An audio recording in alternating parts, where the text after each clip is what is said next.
Back from the break. One of the big things, I'll talk about Phillip Glass for a little bit. One of his recurring things is the feeling of 3.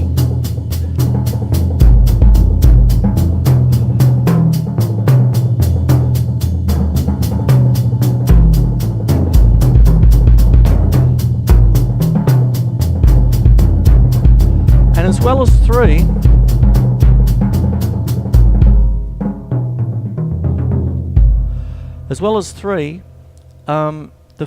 what is called a hemiola. It sounds like something you need to put a cream on.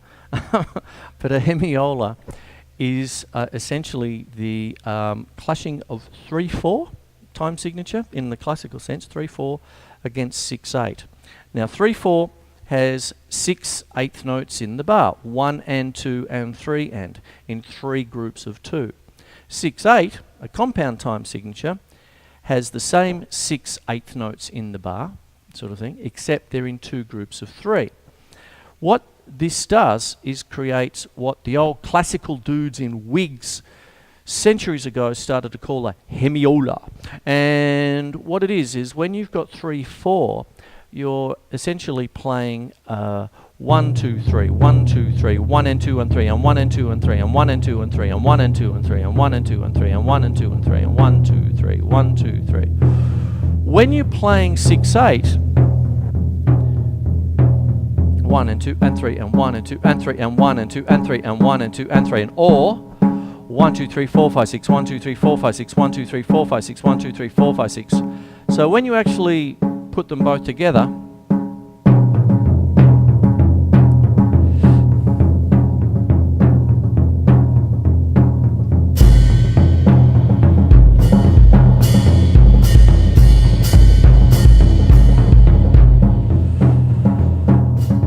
you get that kind of a feel there. Now, one of the things that Phillip Glass tends to do, I have quite a few of his albums. The most recent one I listened to, I've had it for a long time, but in preparing for this episode I went through most of my Phillip Glass catalogue and did a lot of Steve Reich as well, is the Hero Symphony, where he takes the themes from David Bowie and Brian Eno and he scores them for orchestra, particularly the Heroes album sort of thing.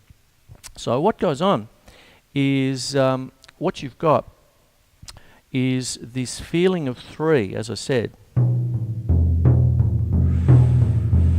Then what he would do is compound it. Now, I've called this in past episodes notes within notes, okay, because you can think of those as crotchets, quavers now, by putting in the left hand, and then by double tapping the left hand, I am now getting notes with, no, I'll go over it again. Crotchets,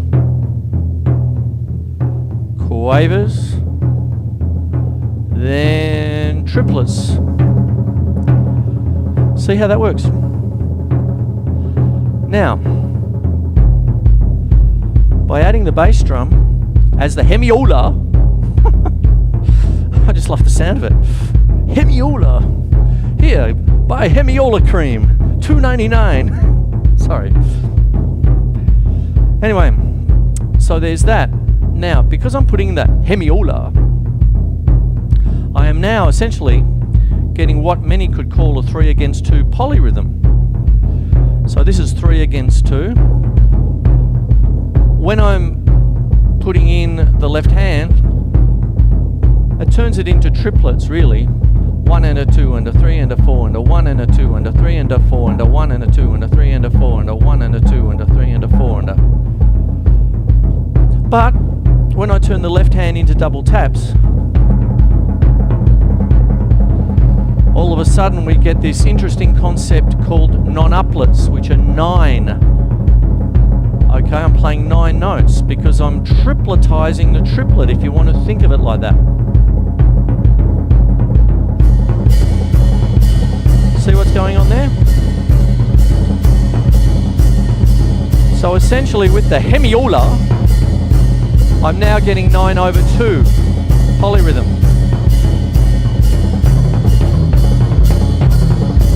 And then what Philip Glass would do is start doing things like that. I'm doing it with my left hand, but he would do it with the strings. Like there'd be, you might have this 1, 2, 3, 1, pardon me, got caught up. 1, 2, 3, 1, 2, 3, 1, 2, 3, 1, 2, 3. So you've got that left hand there with the left hand on the snare.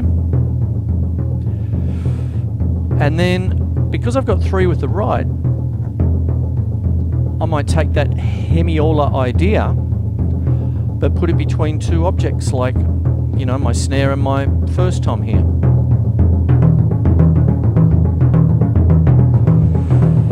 And this is the thing about minimalist music. This is what Steve Reich really started out doing. Don't forget that Steve Reich and Philip Glass were collaborators. They used to work together. I think there's been a bit of friendly competition and a bit of friendly rivalry over the years as well. I'm not sure.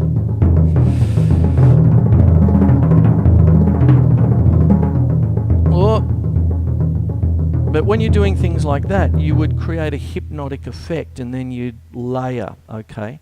Some people call it process music in classical terms because you actually just do the process. You just do the work. You set it up and then you do the work. I mean, some of the people who've sort of, I don't know if they've criticised it, but they've actually made comments about it. Frank Zappa once said, "Man, it's easy to write. There's just a lot of repeat signs." I remember that quote from our Frank. Just a lot of repeat signs, you know, that kind of stuff. And a lot of drummers will think that, well, the process is really just something that drummers have done for millennia, okay, even back to the marching drum days, you know, of 1,000 years ago plus, where you might just take some of the drum rudiments, like I've done in the first segment with the paradiddle. That's a single basic. Might as well add the bass drum to get a reference. So that's a single basic, right? Single basic paradiddle. Now start on the next right hand, which is right, right, left, right, left, left, right, left, and most drummers would call that a reverse paradiddle.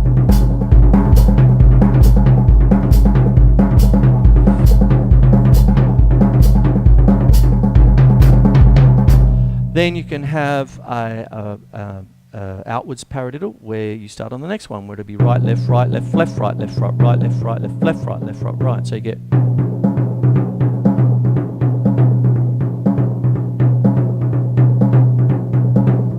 that kind of a thing. And then of course you start on the next right hand and it would be right, left, left, right, left, right, right, left. So bum, bum.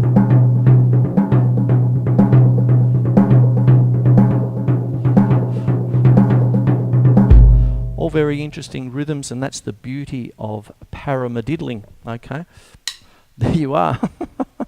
What happens is that these are called mixed sticking, and of course paradiddles are king. One of the things that Philip Glass does, well, they both do really, both Steve Reich and Philip Glass, is augment. See, this is a single paradiddle, but if you take a double paradiddle,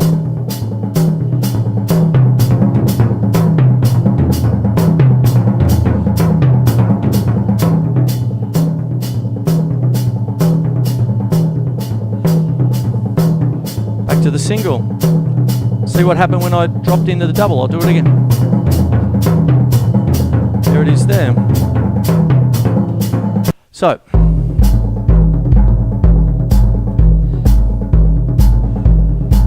that's a single paradiddle anyway. Double.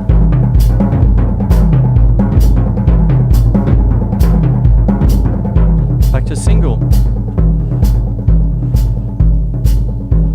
And now triple paradiddle.